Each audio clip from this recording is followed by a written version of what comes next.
Assalamualaikum warahmatullahi wabarakatuh. Hai, apa kabar anak-anakku? Semoga kalian dalam keadaan baik-baik saja ya. Berjumpa kembali dengan Ibu Desi dalam channel Belajar Bahasa Indonesia bersama Bu Desi. Nah, pada kali ini pembelajaran kita masih berkenaan dengan teks laporan hasil observasi. Pada video yang telah kita upload kemarin, kalian tentu sudah paham ya mengenai apa itu teks laporan hasil observasi. Nah, untuk video kali ini kita akan belajar bagaimana merangkum dan menyajikan laporan teks hasil observasi. Mari kita simak bersama-sama.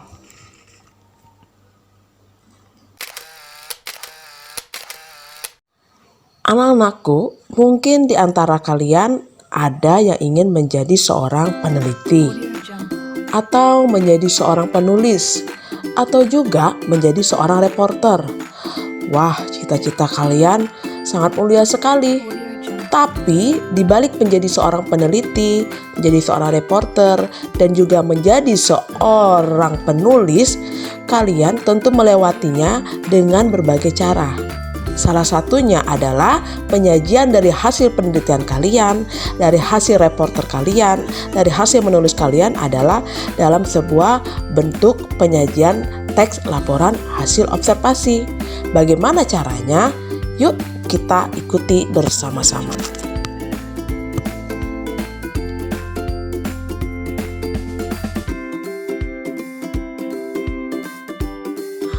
Dalam merangkum dan menyajikan teks laporan hasil observasi dapat dibagi menjadi dua cara. Yang pertama cara lisan dan kedua cara tertulis.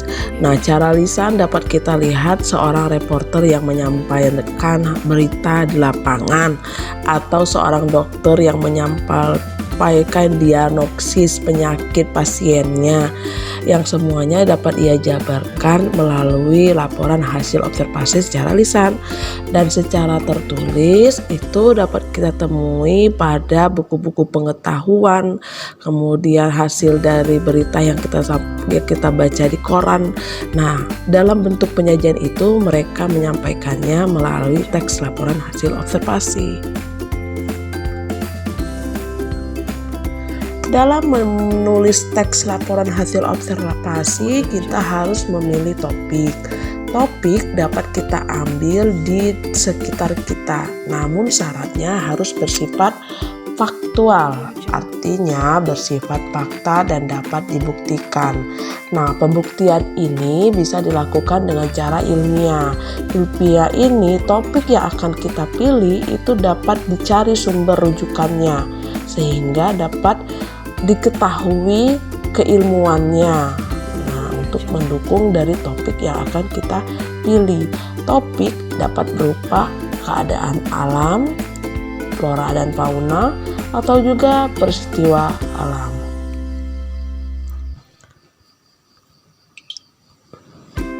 Setelah topik yang telah kita tentukan didapatkan, maka langkah selanjutnya adalah menyusun kerangka laporan. Kerangka laporan disusun dengan mempertimbangkan hal apa saja yang akan dilaporkan berkaitan dengan objek atau peristiwa yang telah kita pilih. Nah, tujuan dari kerangka laporan ini adalah sebagai panduan dalam mengadakan observasi, sekaligus juga sebagai panduan untuk menulis laporannya. Misalnya saja topik yang akan kita pilih mengenai virus corona. Kerangka laporan yang kita mulai adalah satu, pembukaan. Di pembukaan ini biasanya menceritakan tentang jenis virus corona dan klasifikasi virus tersebut ya.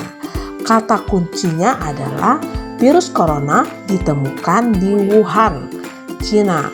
Virus ini berfamili dengan virus flu. Itu kata kunci yang nanti akan kita jabarkan. Selanjutnya pada bab berikutnya adalah deskripsi. Deskripsi virus corona menguraikan ciri-ciri, kemudian bentuk kalau ada, ukurannya, serta penyebarannya.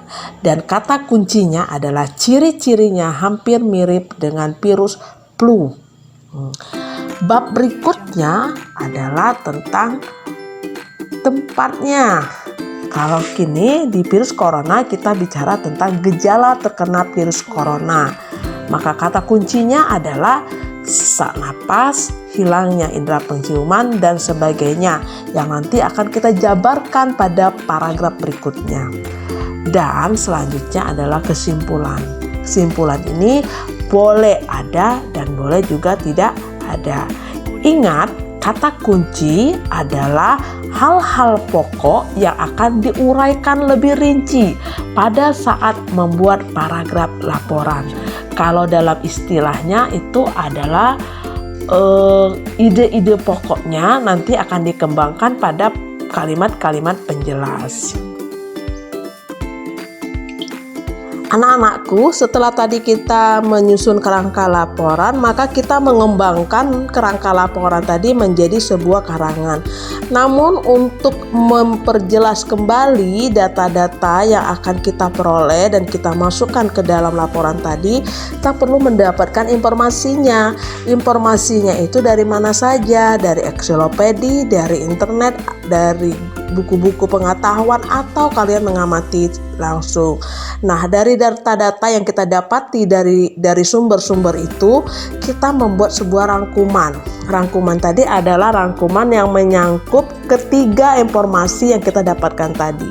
Misalnya kita membahas tentang virus corona, maka virus corona tadi ciri-cirinya kita dapatkan dari ensiklopedia, dari buku pengetahuan, dari YouTube, dari internet. Nah, ketiga sumber informasi tadi kita rangkum sehingga membentuk satu informasi tunggal. Setelah kita mendapatkan informasi dari berbagai macam sumber, lalu kita membuat sebuah rangkumannya, maka informasi tadi dan hasil rangkuman yang telah kita dapatkan menjadi teks hasil laporan observasi. Caranya seperti tabel di bawah ini.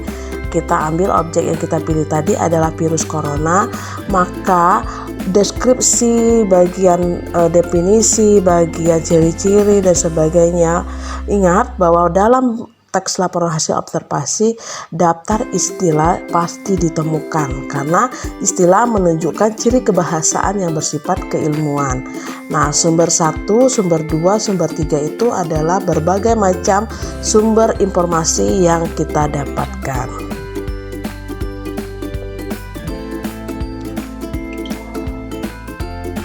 Anak-anakku, setelah tadi menata informasi dan hasil rangkuman menjadi teks hasil laporan observasi seperti tabel yang tadi telah dijelaskan, langkah selanjutnya adalah menata informasi yang diperoleh sesuai struktur teks hasil observasi. Nah, anak-anakku, kalian masih ingat bukan bagaimana struktur teks hasil observasi? Kalau kalian masih ingat, wah, kalian cukup mengagumkan. Nah, untuk itu dalam menulis informasi tadi jangan lupa sumber rujukannya harus ditulis seperti judul buku, nama pengarang, tahun terbit, kota, nama penerbit, bahkan halaman buku. Dan untuk laporanmu lebih menarik, boleh ditambahkan dengan diagram, gambar, atau foto yang berkaitan dengan apa yang kamu observasi. Setelah topik yang telah kita susun di kerangka laporan, maka untuk mendapatkan semua kata kunci yang terdapat di kerangka laporan, kita mencarinya di berbagai informasi. Dari berbagai informasi tadi kita rangkum menjadi satu informasi yang tunggal. Setelah itu kita mendata semua informasi tadi menjadi sebuah teks hasil laporan observasi dengan berbagai sumber informasi, sumber rujukan. Setelah itu informasi-informasi yang telah kita tata kita sesuaikan dengan struktur teks hasil observasi, mulai dari pernyataan umumnya, kemudian bagian dari deskripsi bagian, atau juga deskripsi manfaat, dan yang terakhir komentar. Dan jangan lupa setelah teks informasi laporan hasil observasi sudah berbentuk karangan, kita memasukkan sumber rujukannya. rujukannya. Sumber rujukannya mulai dari pengarang, judul buku, tahun terbit, kota, nama penerbit, atau halaman buku. Dan jika kita mengambil dari internet, jangan lupa kita menuliskan alamat emailnya boleh, atau alamat di mana kita mengambil sumber informasi tersebut. Dan untuk lebih menarik lagi karangan yang telah kita buat, jangan lupa memberikan gambar atau foto sesuai dengan topik yang telah dipilih. Setelah informasi telah kita padukan sesuai dengan struktur teks laporan hasil observasi, saatnya kita memvariasi kalimat dan pengembangan paragraf pada teks laporan hasil observasi. Silakan diperiksa kembali tulisanmu, lalu kita variasikan kalimat definisi, kalimat klasifikasi yang ada dalam tulisanmu. Tapi sebelumnya kita harus ketahui dulu bahwa variasi kalimat adalah mengubah baik kalimat, baik susunan maupun kata-kata dalam bentuk kalimat baru. Contohnya dalam penggunaan kata sinonim dan kata majemuk untuk pada struktur definisi dan klasifikasi. Selanjutnya, pola pengembangan paragrafnya adalah pengubahan pola-pola paragraf dalam memberikan variasi sehingga pembaca yang membaca tulisan kita tidak merasa jenuh. Nah, pola pengembangan paragraf ini bisa kita contohkan dalam pola pengembangan umum ke khusus, di mana kalimat utamanya itu berada di awal atau kalimat utamanya juga bisa berada di akhir kalimat. Pada contoh variasi kalimat di tulisan tentang virus corona itu ada tulisan yang kita beri warna merah. Nah, kata berwarna merah itu menunjukkan variasi kalimat untuk menjelaskan definisi tentang virus corona. Nah, untuk pola pengembangan paragrafnya, untuk menyambung paragraf pertama dan paragraf kedua, maka banyak menggunakan kata hubung. Nah, kata hubung dengan pola pengembangan kalimat majemuk bertingkat. Apa ciri khasnya? Adalah penggunaan kata majemuk untuk memberikan variasi pada pengembangan paragraf. Anak-anakku, setelah tadi kalian memvariasikan kalimat dan pengembangan paragraf pada teks laporan yang telah kamu buat, saatnya kita memeriksa kembali hasil tulisanmu. Nah, dalam memeriksa kembali ini kita merevisi teks yang telah kita buat dengan meminta masukan dari gurumu dan teman-temanmu. Berikut panduan untuk memperbaiki hasil tulisan yang telah kamu buat.